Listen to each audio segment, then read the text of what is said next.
সাতক্ষীরার এমপি মুক্তিযোদ্ধা গাজী নজরুল ইসলামকে দল থেকে বহিষ্কার করেছে জামায়াত ইসলামী।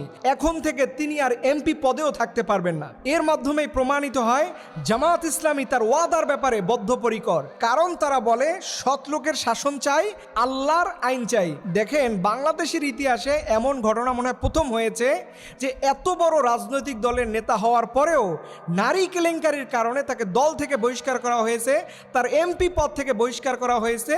এই রকম ঘটনা অন্য কোনো দলের মধ্যে এযাবৎকালে বাংলাদেশের মানুষ দেখেছে কিনা আমি জানি না, আপনারা বলতে পারবেন ভালো। এমন দৃষ্টান্ত যদি প্রতিটা দল দেখাতে পারে, নিঃসন্দেহে বাংলাদেশ থেকে নারী কেলেঙ্কারি উঠে যাওয়া সম্ভব। এবং সরকারের কাছে আমার বিশেষ একটা আবেদন থাকবে, আমাদের এনআইডি কার্ড এটা অনলাইন হয়েছে, জন্ম নিবন্ধন এটা অনলাইন হয়েছে।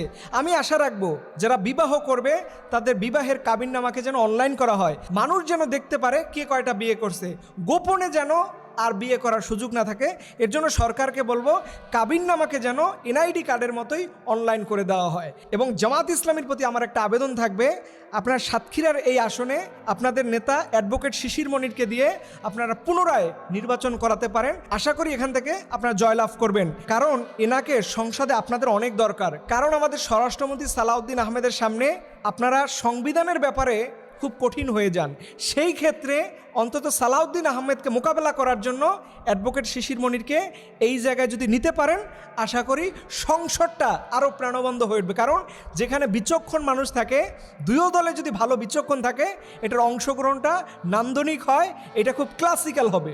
আশা রাখবো এই সৎ সাহসটুকু যেন সবার ব্যাপারে থাকে, এমপি হোক, মন্ত্রী হোক, প্রধানমন্ত্রী হোক, আমির হোক, আর দলীয় প্রধান হোক, আর চেয়ারম্যান আর মেম্বার হোক, যেই হোক, এই ধরনের অপকালচার যারাই করবে তাদের দৃষ্টান্ত শাস্তি বাংলাদেশের মানুষ এখন থেকে দেখতে চায়। নতুন করে বাংলাদেশে আমরা এই ধরনের অন্যায়কে আর মেনে নিব না। রব্বুল আলামিন যেন এই ধরনের অপরাধ থেকে আমাদের দেশের প্রত্যেকটা মানুষকে আল্লাহ হেফাজত করে। সকল আমেন।